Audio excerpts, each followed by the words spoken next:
Hello, people. It's your boy Usmaan back again with another match preview. If you didn't tune in last week, well, you missed out last week. But looking for you, we've got the exact same cast. I'm joined by Was, Rob, and Abdul. How are you, boys?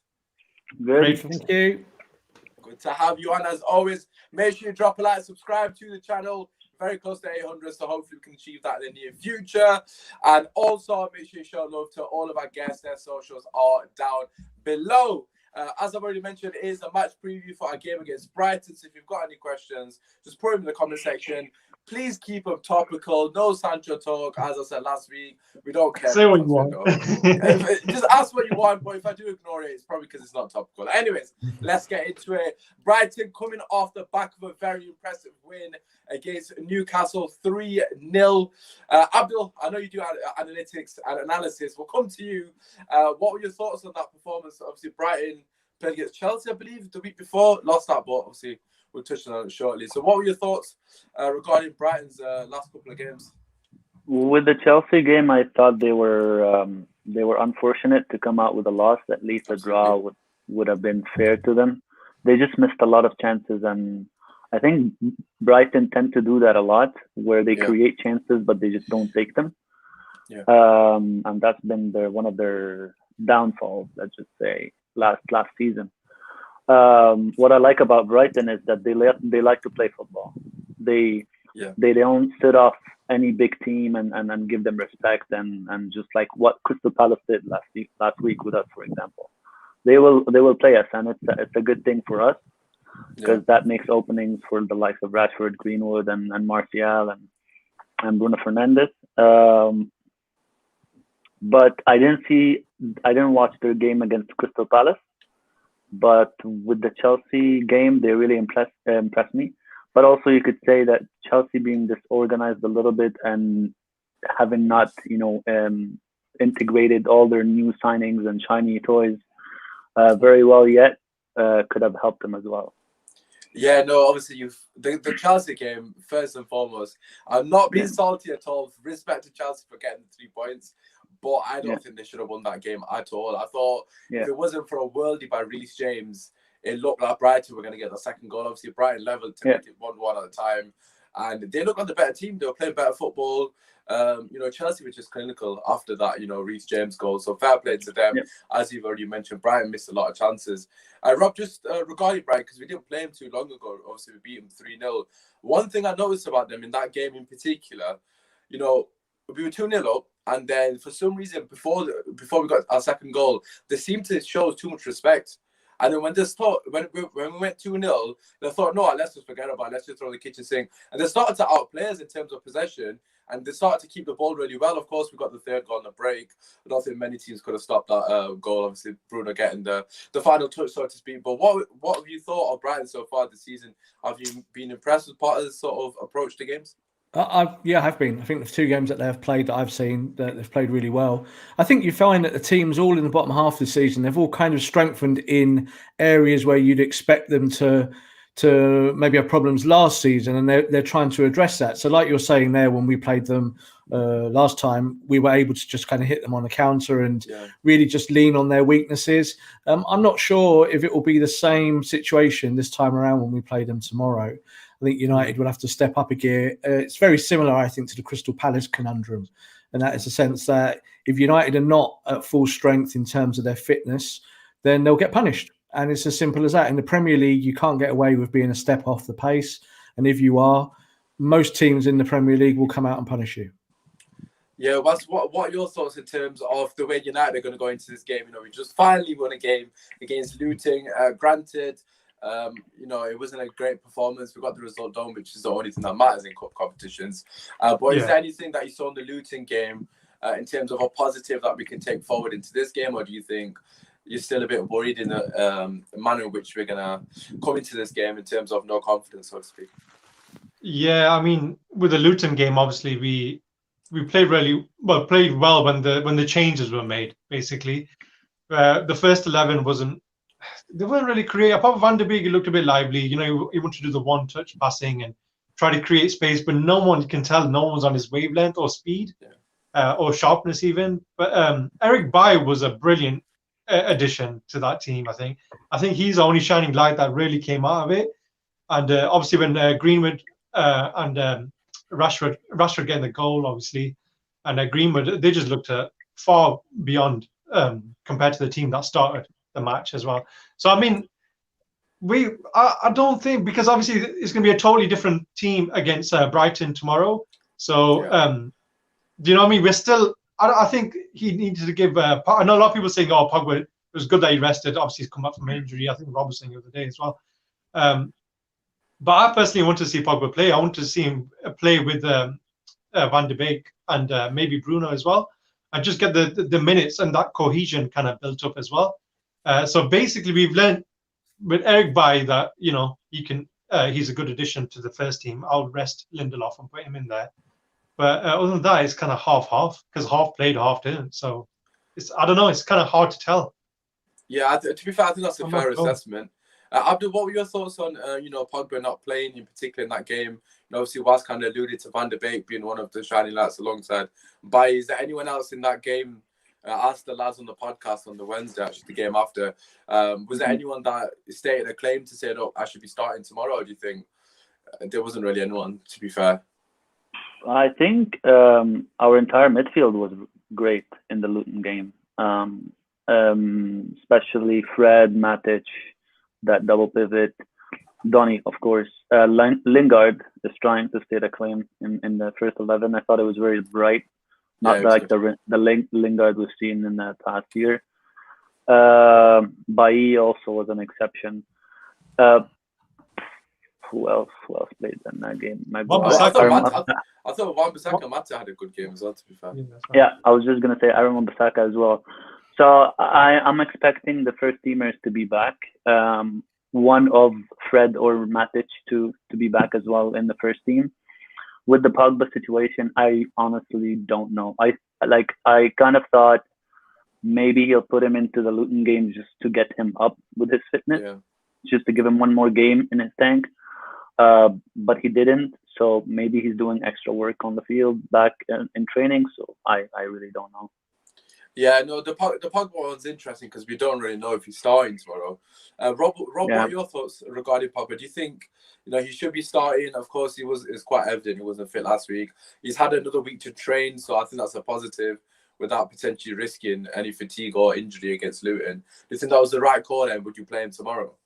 I'd play him tomorrow. I think it was the right call not to play him at Luton. I've kind of said before that Manchester United still have to manage the injury that he had. It was a while ago now, but overplaying is a thing, especially at this time of the season. It's a contradictory term, isn't it? We want players to get minutes in their legs, but really minutes against a hard-running championship side is probably not what Paul Pogba needs. So there were other players that needed games, and Ole kind of alluded to that and said these boys need minutes. So I'm trying to rotate. I'm trying to give some of these guys some time on the pitch. Jesse Lingard is playing for a move, and that's what we saw. That's why his performance was actually really much more high than it had been for quite a long time. Yeah. He's on his way out the door. I think Tottenham will be his next stop. But I just think with Paul Pogba, if he's fit and ready, you play him. He did have a problem. Obviously, he was in quarantine with the coronavirus. But these are all kind of normal things. He ran out of gas in that first game, like a few of the guys did. But he's had a week's rest. He's trained all week. You expect him to play. You expect Ole to find a way to put those three midfielders in there now who are the primary midfielders and to find a way. Yeah, no, I completely agree in terms of, I think in hindsight, I think you were right. I think we kind of disagreed when we initially spoke about it. I thought you should have had minutes, but when I've seen sort of footage back of, our highlights against Crystal Palace and listened to what you had to say, I do agree. I think it was the right decision to rest him because I don't think he's fit at all. So he needed that week's worth of training, obviously, to recover properly. But just coming back to Lingard, just quickly to touch on him, I personally think we should keep him. And I've said this for a long time. And I'm not saying to keep him for a long term, but as in keep him this year and sell some. Please get rid of Pereira, man, because that Pereira will not do a job. Lingard, I've said this consistently. I still think he's got something to offer. Granted, it's not of the ability or quality we want, but he offers way more than other players in terms of just movement. Is important. He links up the football well for me. I was going to just say, sorry about that. Just butt in there. I was going to say, obviously Jesse Lingard changed agent in the summer. He changed his agent, and he's with No, he's with Mini Raiola now. Yeah, of course. Yeah.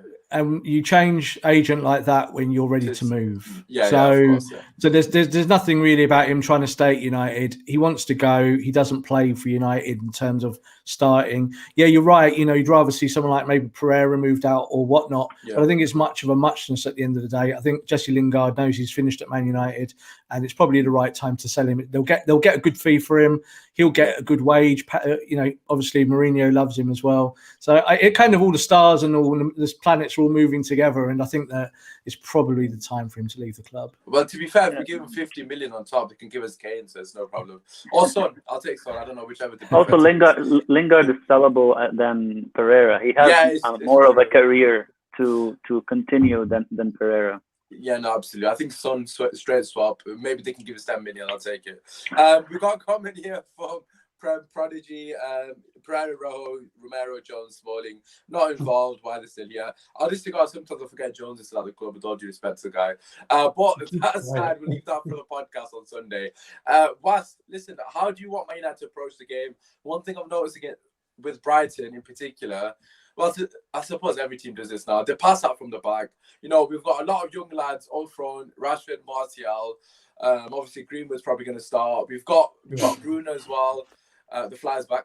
We got Bruno as well. We've got absolutely no excuse. I want to see some pressing football. But what are your thoughts, man? How do you think we should set out to obviously try to set a precedent at the start of the game?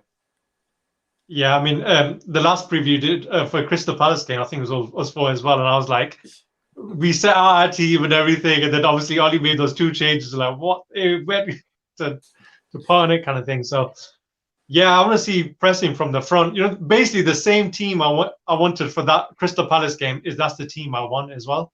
Yeah, Greenwood has to start. He looked amazing when he came on that day. Those couple of step-overs in that goal, he just looked really, really sharp. Rashford getting that goal. Yeah, I just wanted to. I think that first goal is going to be so key, and then once we get that first goal, I think it'll open up. They like to play football. They're centre backs and stuff. They're good centre backs, but they're kind of slow. So we can get at them as well. Maybe there's a mistake there. Usually, I mean, people like Lingard we have there to press. He's really good at pressing. But yeah, Rashford and Martial, I want to see it from the front, and then obviously Bruno follows, and then Pogba. I don't know what he's going to do with Pogba, maybe Van de Beek. But I think maybe I've got a feeling Matic will play because he had a good game against Brighton last time with that amazing assist. Yeah, that's free assist, sorry. Yeah. So I would actually, it won't be opposed if you did put Matic instead. I know I'll never say that, but so yeah. We'll touch on the lineup shortly. Obviously, I just want to kind of focus on in terms of the style in which we're going to play. I mean, just really attack a minute, really, and just play to our strength. I mean, we should have no fear against teams like Brighton, man. I don't care. It's home and away. There's no fans there. Just go for it, man. Get that early goal and then set the tone. That's it. Yeah, Abdul, coming to you in terms of our sort of approach to the game. How come? Is there any weaknesses you've seen in Brighton's game that you think we could potentially exploit? Is there anything that we obviously Wassa said, press high up the pitch, so to speak, set the precedent from the start. Obviously, you say every game early goal is important. We know that already. Yeah. That's football, isn't it? But in terms of tactically, what do you think Ollie needs to do? Because that's something he's been scrutinised a lot of. Yeah, definitely. There's a no-win situation with Ollie, but like Waz just said, like you can get at their centre backs. They don't have the pace that our front three have. I mean, I remember the last game we had against them. They were outrun badly. Like one of them tried to catch, I think it was Rashford on the break, and he got him with a tackle, but he was dead. Like he was standing there, like catching like he can't anymore. So that's a weakness they have. That's for sure that we can exploit. And what makes it even worse for them is that when they get up the field, they keep a high line. Yeah. They don't drop off back. So that even makes it even better for us to play them. Also, they like to play out from the back, so we could press them that way. Yeah. Now, with our pressing system, I just don't get. I honestly don't get how Ollie wants our pressing system to be played. Because sometimes we play a reserved pressing system with triggers, where when the ball is set out on one specific area of the pitch, you press. And sometimes it's an all-out pressing, You know, like we all go for it and we all press the entire back line and their midfielders. So is it a game by game thing or is it a standard pressing system? I'm still trying to figure that out from our games. So like I said, like the weaknesses that they play from the back and they keep a high line and their center backs are not that fast. Yeah, Rob. No, obviously Abdul's made a good point in terms of the pressing system. I've got to be honest. I haven't got a clue what's going on with that because, like you've kind of mentioned there, it seems like one game will start very well the first 10 minutes, and then after that, there's been so many games I'll be like, oh, we started really well here, 10 minutes, and then after that 10 minutes, we just died, and we allowed the team. Like in my head, I'm thinking first 10 minutes we're going to be all over them. And then 15 minutes, it's going to start to become a bit even. And then the commentator is going to say the same thing. Okay, Brighton weathered the storm. They're back into the game. The longer the game's going to go on, Man United are going to get frustrated. And the second half, we start the same thing, 15 good minutes. First 5 and then 10 minutes, we start fantastically well. The players go up for it. It's the same thing, Rob. Like, I know, obviously, you know, we've had good games last season. I'm not trying to be negative, but I don't know what is that down to. Do you put that down to Ollie? Do you put that down to the players, or what is with that? Because it's so consistent in terms of how we play. I think it comes down to several different factors, but the main ones really are that even after all this time, Ole's still trying to find his perfect system for his team. Yeah. And I think you see it in football now more and more, is that managers do take a year or two to work with that squad to find exactly where the pinpoint problems are and either address them with transfers or address them with tactics. Now, I think Ole's overall philosophy would be to kind of have a full court press, as you'd call it in basketball, all the time. You'd have those front 6 or 7 kind of moving up through into the positions and pushing on those men, pushing them backwards.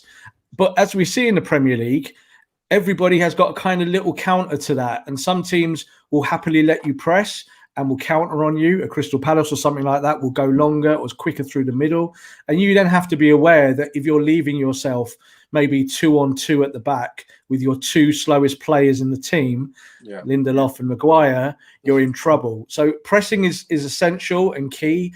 And I think Ole would like to do more of that. The reason why I think you see inconsistencies is because Manchester United still haven't got the playing staff 100% correct. Some players can cover for other players, but there is still those inconsistencies, you know, deeply embedded that come with just real basics like pace, you know, like tiredness. So like against Palace, you could see how jaded they looked for 20 minutes.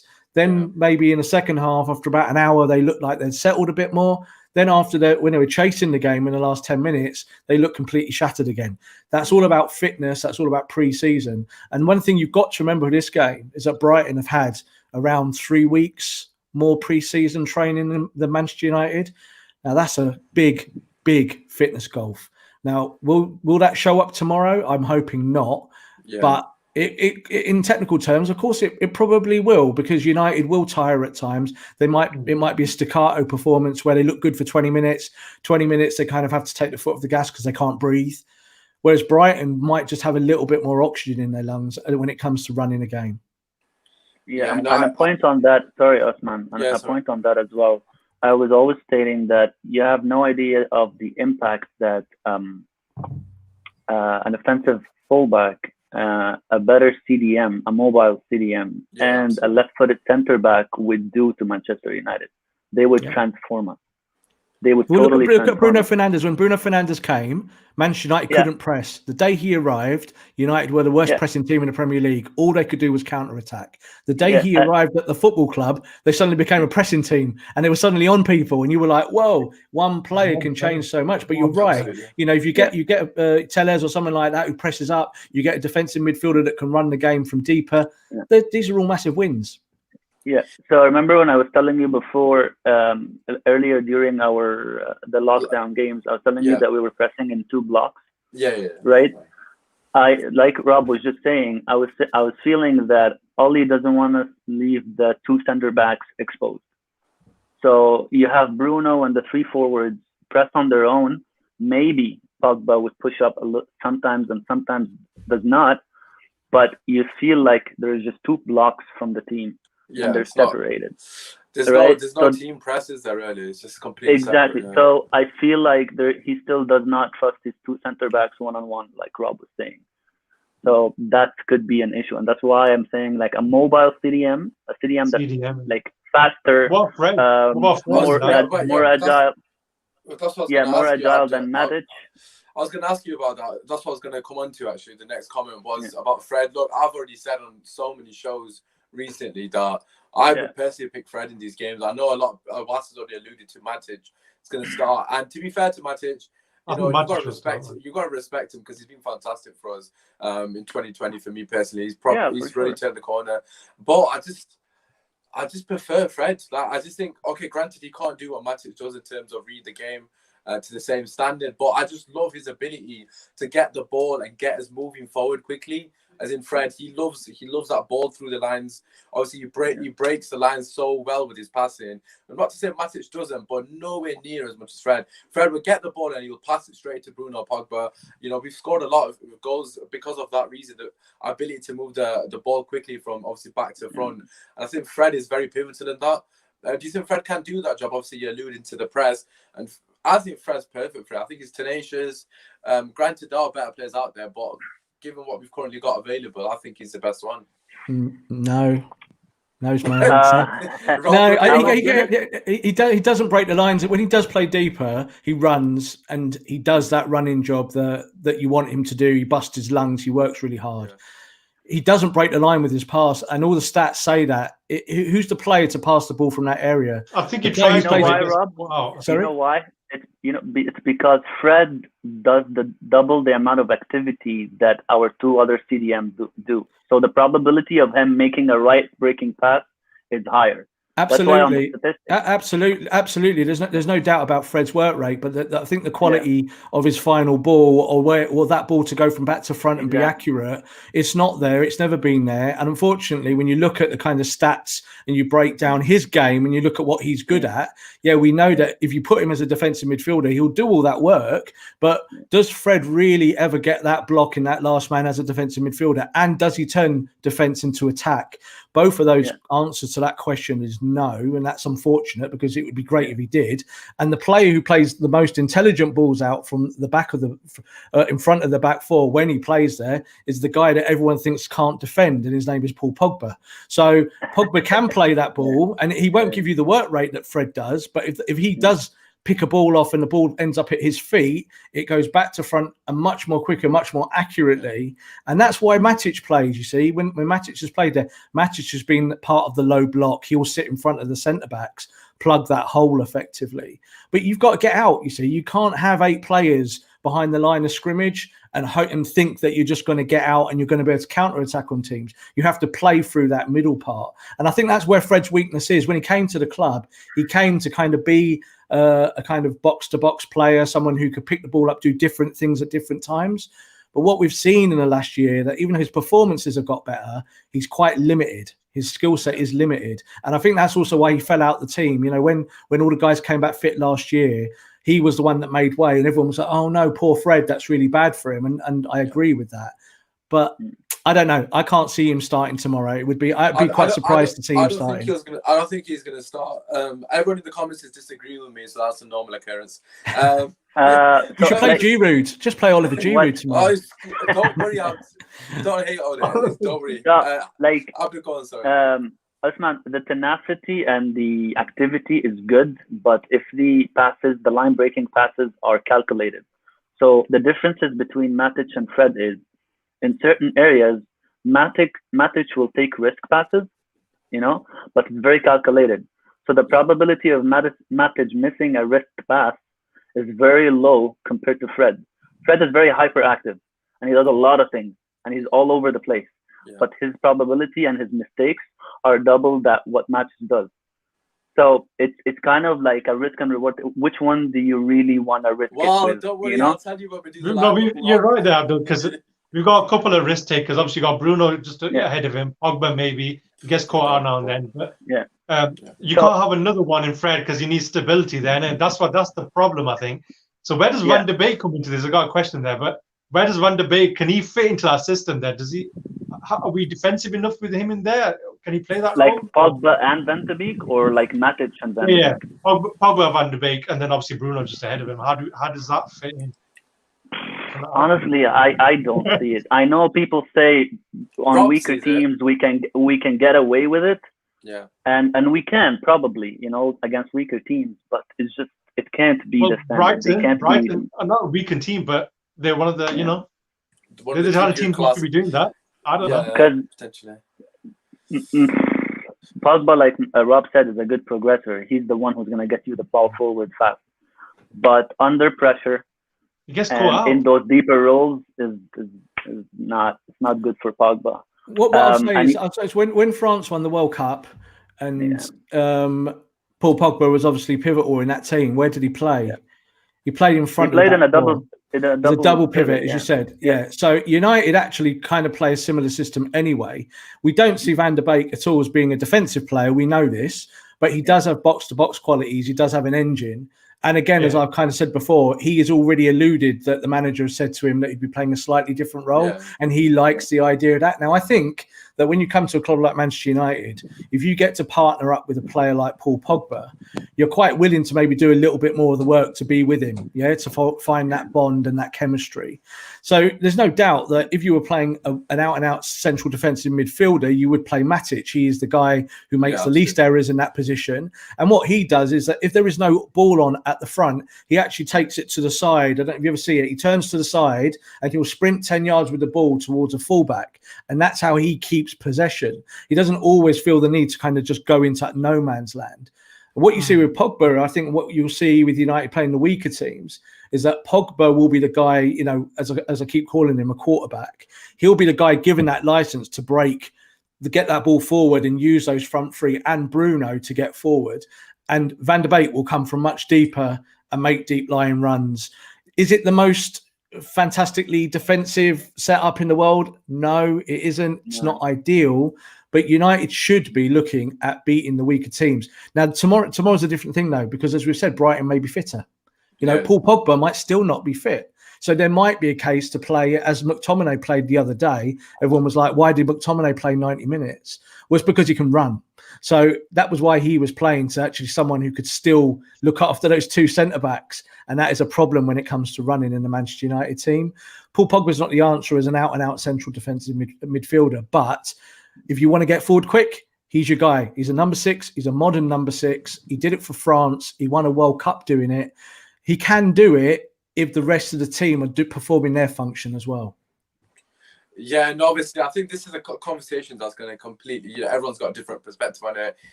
Again, I'm sticking to Fred. I still want to see Fred start tomorrow. I know no one agrees with that. And obviously, most of the people in the comments. I wouldn't let Fred drive my car, put it that way. Okay. He's all right. Everyone's saying Matic really in the comments. Akil's saying Matic should start. He gives more license to Bruno and Pogba. To be fair, I can't disagree with that. Like I've already mentioned, when Matic was playing with Pogba and Bruno, we had a lot of success. So I don't think you can fault that. Obviously, we won with that midfield 3 against them recently as well. Prem Prodigy is saying basically, I like Fred, but when he's pressured, he loses the ball. And to be fair, everyone's saying the same thing. He's very wasteful on the ball. He can't shoot to save his life, but that's another story. You kind of mentioned, obviously, protecting the centre-backs. One thing I did see from Ali's presser was his praise for Bailly in particular. He was massively praising Bailly, kind of hinting that Bailly is going to start. Almost seems too good to be true. I'll come to you. I feel like this is going to be a very straight forward answer, and obviously we'll talk about Brighton's threats because there's a couple of them. Who do you think should start in the back 5 for you? Who are you going for? A back 5, obviously. I've been thinking about this. Start with the goalkeeper. I would prefer Dean Henderson. After what? I'm going, man. Yeah, latest. Based on not bad as your Giroud. Hey, it's not bad as your Giroud comment. Get lost. Giroud, Abdel, come on. Abdel don't know about this Giroud. Abdel's got I know about it. I commented on it. Remember on Twitter? Sorry, apologies. I must have missed it. Between you and Aaron. Abdel. Oh, of course, yes. Abdel's on my side. Abdel, come on. I'm not saying you're the Giroud boys. That's what we're going to call you. I'm just saying, I see the point. I mean, if we have Giroud as a backup, it's not bad. That's what. Anyways, can we not talk about? He's not even our player. At this rate, he'll probably end up scoring passes, and I'm gonna. I mean, Dean Henderson, yeah, he looked more commanding in the box as well, man. There's something about him I just really like. Probably he's a bigger frame, and he just has that more presence. Dean Henderson ultras, come on, what's? So yeah, right back, left back. Sure, I would definitely start with Eric Bailly after. If he's not injured, that is, because he went for a stupid challenge like he normally does. He thought, oh, he's having a nice game. I don't think he's injured. He does some crazy things by it, but you love the guy because he's so composed. And you know what? I noticed one thing: Maguire was much calmer with him alongside him. He just seems a better centre back. Yeah, I think Bailly just. Yeah, it's because of that recovery pace. Like when you know if you're making a mistake, yeah, you're in the wrong position. It's almost like as a defender, you can think to yourself, if you've got someone who's really quick next to you, you can think, okay, it doesn't matter, I don't need to go 5 yards back because I know if the ball does come over me, Bailly's got it. Obviously, with Lindelof, he has to change his game, and I'm sure it's the same for Lindelof. With Maguire, they both have to think, oh, wait, if I'm too far on the pitch, if the ball does come in behind us, we're going to get caught out because we're both slow. So it does make a difference. There was that block against Chelsea that I remember last season. Yeah. Can't remember, it was the third time we played them. I can't remember, not the fourth time, the third time. When they got past Maguire and then Bailly just came out of nowhere and blocked it. That's why I love him. He just no mercy, straight in. That's what you want from a centre-back. He's like Vidic-esque, in it, but just not as good yet. But you know, like, because you've got Wan-Bissaka with Bailly next to him as well, obviously the left right back. They were solid, to be fair. That is a solid unit. Now, obviously, Luke Shaw and Maguire need to build that kind of bond as well. That's what I want to see. I think Maguire's a much better centre back with Bailly next to him. Obviously, originally I wanted Lindelof, to not be replaced, but I wanted Maguire to be rested. But now it's gone the other way around after last week. Well, that's going to keep changing as the season goes, I think. Lindelof might need a bit of a break in it just to compose himself and just give his head fight for his place. I think if he fights for his place, then But all right, Bailly's injured after a week anyway, so Russell, yeah, it's true. Bailly will be injured after this game. So you're going for Bailly and Henderson to come in. Yes. Abdul will come with you. Are you going for something similar? Or are you keeping De Gea? What are your thoughts? No, I'm keeping De Gea. I would try Bailly, as well, just to see if that partnership is going to flourish more. Like I said before, like Lindelof and Maguire have played an entire season together. So they should. I'm not saying they are. They should by now know each other's weaknesses. Yeah. And okay, we can say Crystal Palace was a fiasco when everybody was not fit and all that. But if he does play, if Lindelof puts anywhere near the same performance, he should be completely dropped. Oh my God, we're going to talk about that performance. Disgraceful for me personally. But Akhil's agreed with you. Well, not just the pace issue, his strength. Because Lindelof gets shouldered. That was the reason I got pissed off. Yeah. That was the reason I got pissed off. Not the pace, he was keeping with him, he just got pushed away. The first and the third. It was very, very bad. Very bad. It's just joking it. Rob, what are your thoughts? So you go, obviously, Was has gone for Henderson. Abdul's gone for De Gea. I'll go for De Gea as well first. Who are you going for, Rob? I think, first of all, what I would do is sell Lindelof before October the 5th. Oh, that would be my first choice. There's a list of who to sell, by the way. Exactly, he can join that list. I think he's a massive weakness, and I think that what you just said there about Maguire's performances, when Maguire has got someone with pace next to him or someone just adequate, then his game elevates massively as a ball carrier. That's what his game is. Yeah. So I would like to see against Brighton, I'd like to see Bailly play. I don't think that he's the perfect choice. I think he's probably the best of a bad bunch as it stands. I think he got a bit of a knock in the Luton game from what we heard. So I would not be surprised that Manchester United do not risk playing him more than once in a week, because I think if you play him twice in a week, he might lose a leg or something along those lines.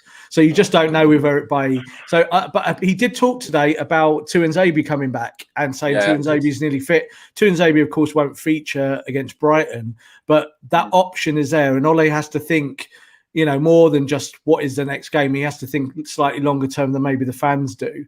And I think that Tuanzebe might be the guy that gets, given the golden stick and said, right, go forward, my boy, and see what you can do. I think he might be the guy that plays alongside Maguire for the season if we find that Lindelof has fallen out of favour. But Lindelof's done it now for what? He's been at the club since Mourinho, and the same issues happen over and over and over again. And exactly with the second Zaha goal against Palace, it wasn't pace that he got beaten for, where he was beaten for pace on goal 1 and the sideline. It was just he wasn't quick enough in his head, and he wasn't brave enough, and he wasn't strong enough. And that was it. Those 3 points, and Zaha got a shot off that he shouldn't have got off. And we lose the game. Even in the second goal, I don't actually think it was physicality. He just didn't do anything. You know, I don't think Zaha brushed him to the side or anything. Like, he just didn't do anything. He's a passive player. He's a passive player. If you think that Bailly can be over-aggressive sometimes, then Lindelof is the opposite. Lindelof is passive. He's also a ball player like Maguire. He's just not as brave on the ball and not as brave in his decision-making. 100%. And he's very happy to shepherd players. So if someone's running with him and going down a blind alley, Lindelof will follow him down the alley rather than putting him in rose egg with a tackle, which is what he should do. So the first Palace goal was all about Lindelof not committing and that ball getting across, and then obviously Maguire and Shaw both looking like lame ducks in the box because they didn't think the ball was coming across. They should be ready, but it's where the first mistake comes from. That's what I always look at. And I think with Lindelof, he quite often the guy makes the first mistake. But he also hinders. He also hinders Wan-Bissaka's game as well, because when Wan-Bissaka's got someone like, say, Bailly there, he just gives that confidence to maybe push forward as well, because he just got that authority behind there. You know, we talked about the press, didn't we, just then? One of the reasons why the full court press doesn't work with Man United is because the fullbacks can't get forward. They can't get forward because they're protecting their two centre-backs, the two centre-backs inside who are both really slow. So that's really hard for Wan-Bissaka, who's naturally defensive, to be told, please go and bomb on last man. But do you know what? If we lose the ball, you've got to get back 80 yards. That's tough in any player's game. That's really, really hard to accept. At the current moment, we interchange. So depending on which side the ball is on, that fullback bumps forward. But they don't do it both at the same time. Because they don't have the security. No, I've noticed that as well. There's a lot of times when the ball gets played in, for example, from Luke Shaw's side, and Wan-Bissaka's just in no man's land, just waiting for the ball to come back out, which is not his fault. Like you said, it's a tactical thing. Akil said here, and I suppose both Akil and Prem Prodigy have said the same thing. Oli might hope to rotate Bailly and Tuan Sebe. I'm a massive fan of Tuan Sebe. I know he's got that injury, but I'm really hoping he comes good because he seems to have all the sort of ability or attributes to be a proper top centre-back. So we'll have to wait and see how he comes back from that injury because it's been out for a while. But anyways, let's move on to the midfield. You guys know I'm going to play. I'm just going to keep it short and sweet. I'll play Fred, Pogba, and Bruno. I don't care what anyone says. I want Fred in the team. Right, I know he's not going to happen. But anyways, who are you playing? Who's your midfield 3? I'm going to go. I'm going to try the Van de Beek, Pogba, and Bruno mix. Wow. I want to see it. I want to see it soon. In fact, tomorrow. They play possession football, don't they, Brighton? That's like their sort of mantra now. So it would be interesting if we tried to out-possession them in a sense. How different is, say, Van de Beek in there compared to Fred, tackling-wise, whatever, tenacity-wise? He's not going to be, and he's a more quality, better touch, better control. Yeah. Can actually pass the ball, isn't it? So yeah. But I think he'll put Matic. That's what I think he'll do. Okay, so you would have went for the 3, but you think he'll go Matic, which is fair. Abdul, what are your thoughts? Who are you going for midfield 3? Matic, Van de Beek, and Bruno. Okay, so no Pogba. Do you not think Pogba's fit enough to play, or would you just drop it in? Yeah, I would just give him another week to and try him in a smaller game until just to get his awareness, sharpness, fitness. Well, we haven't got any smaller games. We've got Brighton again. We've got Brighton in the cup again on Wednesday. Well, I would say this is a smaller Newcastle, Chelsea. I potentially could play on the week in it next week. I would give him just one more week, especially that Pogba is not only a fitness thing, it's also coming back from COVID. So it's a double issue. It's not just one thing. Yeah, no, absolutely. Rob, so who's your midfield 3 for tomorrow then? I think if he's fit, Paul Pogba starts. the reason why I'd start him is that if he is fit and ready to go, then you've got to give him games. You know, well, I don't know if we could get a smaller game than Brighton in many ways. Like it's Brighton. It's like this is a team that could come 20th this year. They could come bottom. So they're a good team at the moment. Obviously, we saw how they started, but I think it's about trying to get to that utopia of what you want your ideal midfield to be. So if Manchester United can play 3 passes from Harry Maguire to the front guys and score in, say, a 10-second transition, which of your players in the middle do you want to facilitate that? Paul Pogba, Van der Beek, and Bruno.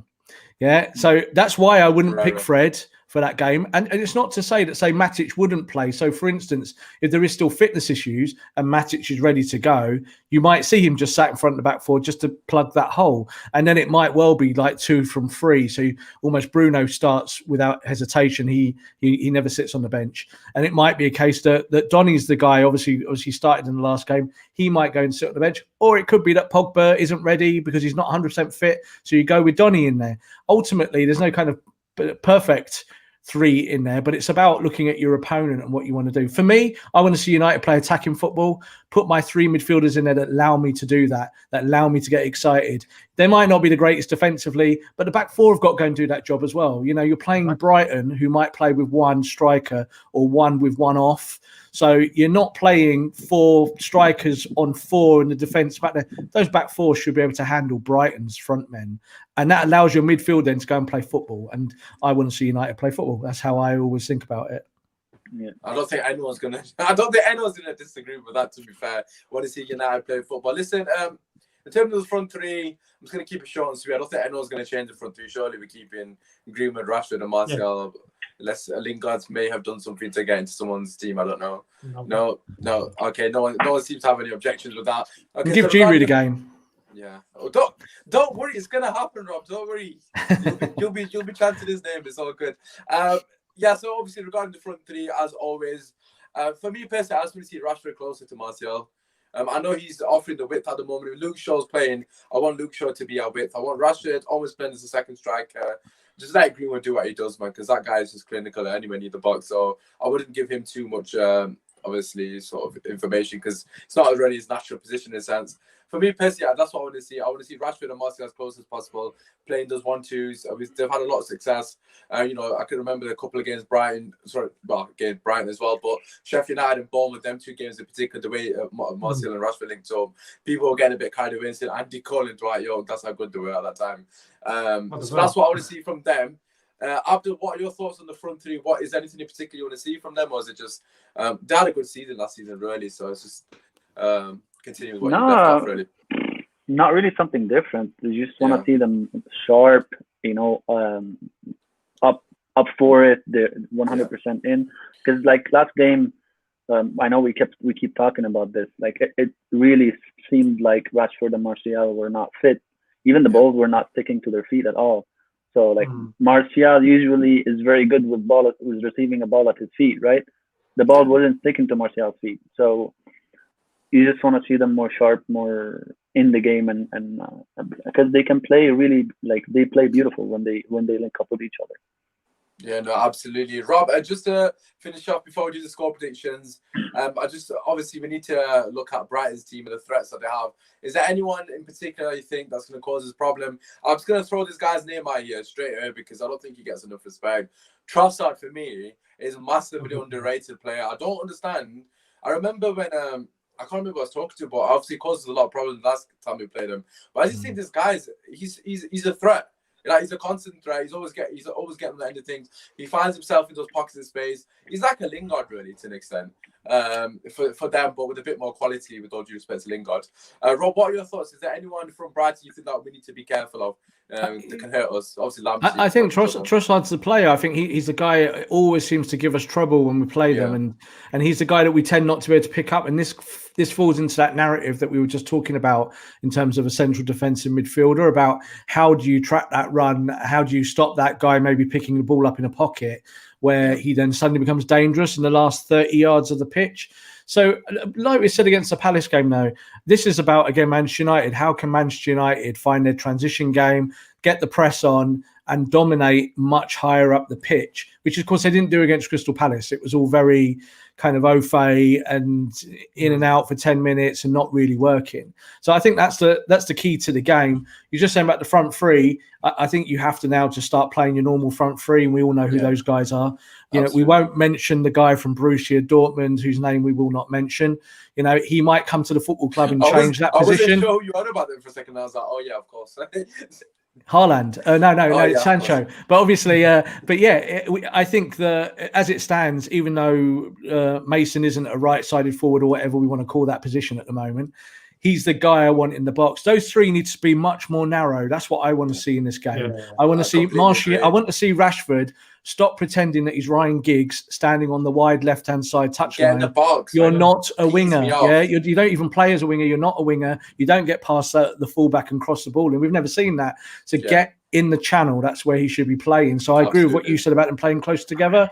But the whole thing is to get that. That's why you play Van der Beek and Bruno, because that allows you to overload the wings. So if those three go narrow, it allows Bruno to go wide with either Wan-Bissaka or wide with Luke Shaw and get that ball in with three players in the box. And if you've got three finishers in the box, and that's what those three guys are billed as, you're going to get chances. And if you get chances, you might concede one or two, but you might score six. So that's always the way. That's the Man United philosophy, isn't it? We'll score more than you. And those front three, they scored more than Liverpool's championship winning front three last year. So we should expect that again this season. Yeah, just to finish off, I can't not do a preview on Brighton and not talk about Lamptey because is he fit though? I've heard something that he might be missing the game. I don't know if they I heard that he might be missing the. I heard that too, but I'm not sure.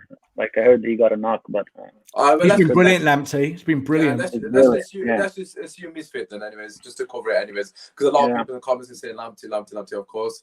Abdul, what are your thoughts on this guy? Because he can definitely cause problems. You know, his marauding runs. That one against Chelsea, by the way, literally 2 weeks ago, that he should have got an assist for.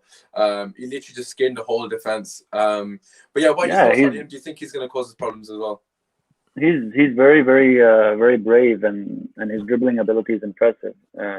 He, like you said, bumps forward, skins people. But if we play Aaron Wan-Bissaka, because I think he plays down the left for them, so if we play Aaron Wan-Bissaka down our right, I think Aaron Wan-Bissaka could take him on, like one-on-one, if they were to. If he plays as a wing back for them, because currently they play the 3-4. Does he not play right? No, he's a right wing back. He'll be up against Luke Shaw. He'll be up against Luke Shaw. Yeah, that's what I was thinking. I remember him running down the right side against Chelsea when he cut in, and then he's definitely right back. Similar to Bellerin. Yeah, he's right back. Okay, so he's up against Luke Shaw. I don't know. It's gonna be. I mean. No, now I don't feel more confident with him going back. I mean, I know Luke Shaw is good one-on-one, but not that good. Yeah. So yeah, he's gonna be someone you need to really look out for, because they're currently playing a 3-4-3 system, so that means he's gonna be a lot more forward. Yeah. So when Luke Shaw does go up, he'll need to be very aware of Lamptey's position, or try to push Lamptey as much as possible backwards to make them a back five instead of them going up.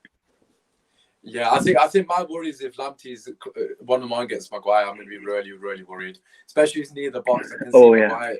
He's got Maguire giving a pen away because he's very tricky as well. So listen, we're going to finish off the score prediction.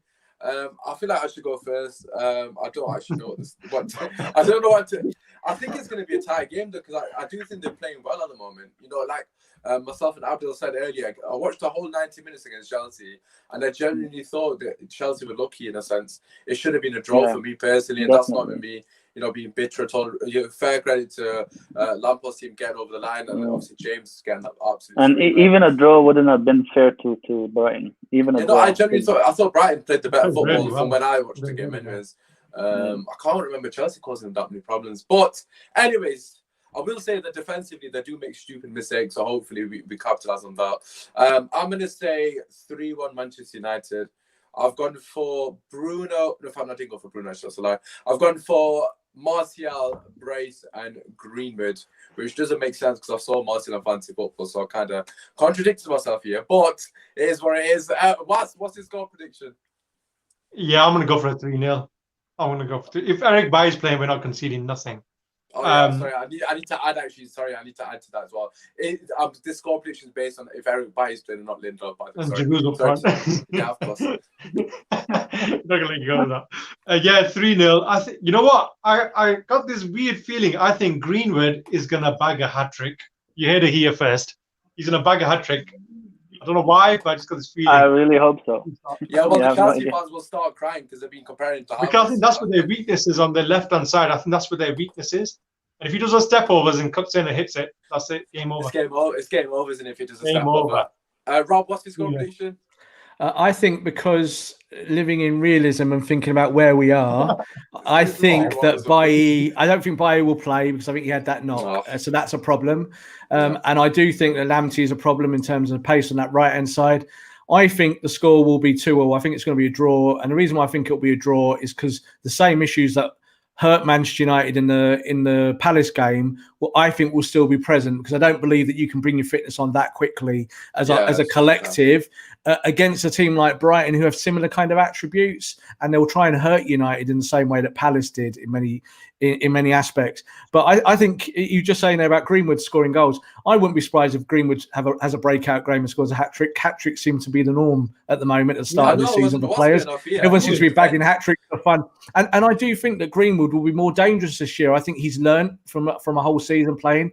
The boy is Robin van Persie. Yeah, it's as close as I've seen to Robin van Persie. I was thinking if you want to downgrade him, it's fine. Yeah, I think I do think that I think you've got to play Mason now, and absolutely. and I think he'll be really motivated to kind of show that he's put this whole England debacle behind him and all the stuff that he's had in the press. And the best way to always answer your critics is always on the pitch. That's what I say to every footballer I talk to. Absolutely, and obviously, if he's not having a good game, you can always sub on Jadon Sancho in the 60th minute. And tell us. Andrew. Abdul, what are your thoughts about what's his score prediction to finish off? I'd say 2-1. Yeah, to be fair, I was going to go 2-1 as well. I'm not going to lie. But hopefully, it will be more solid defensively than Crystal Palace. Okay. Oh my god!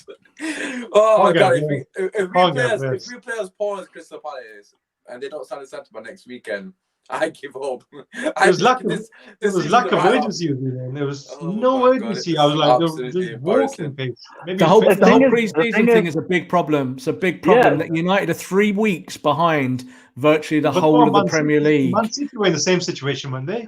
They were, but don't forget, they finished a bit earlier in the Champions League because they got knocked out. Yeah, so we must remember that. They were out earlier and they were finished a little bit earlier. They've had a couple of days extra as well. Why did they had extra, but they're also the kind of team, and this is not an excuse, they're the kind of team that has Pep's philosophy so embedded in them that they can pick a ball up and go and play. Yeah, because they're so embedded. United are still in that transition where every week, depending on who's playing well and who's fit and all of that, Ole has to change stuff to kind of make accommodation. So if he's got to change things because he's playing those two centre-backs because Bailly is injured again, then for Ole, what can he do about that? Whereas I think with Pep, everybody knows, here's a football, go and play the football that we play all the time, that I've hammered into you over 2, 3, 4 years, and let's get on with it. And they looked good the other day. They didn't look like they had any fitness issues at all when they played that match.